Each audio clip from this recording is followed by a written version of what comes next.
Welcome to the Slop Farm. Enjoy the video.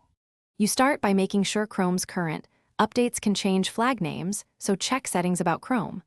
Once done, type Chrome//flags in the address bar and press Enter. This gives you experimental controls.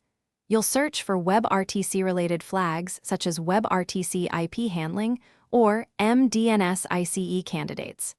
This step exposes the toggles you need. You perform it now because blocking WebRTC at the flags level prevents leaks before deeper settings or extensions are applied. Next, you change the flags to actually restrict WebRTC.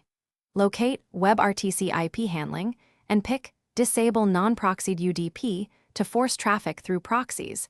This prevents direct local IP leaks.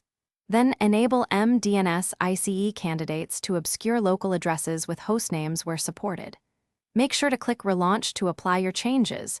Chrome won't use new behavior until it restarts. These choices reduce exposure by altering how the browser gathers network candidates for peer connection. Finally, you add a browser extension that blocks WebRTC as an extra layer. Install one and grant only necessary permissions. Once installed, test using a WebRTC leak checker to confirm no local IPs are exposed. Open an incognito window with the extension enabled to retest.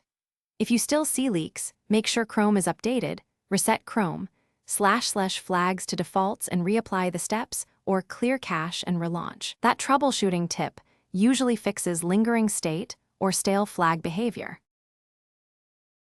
Thanks for watching. Consider subscribing if we helped you today.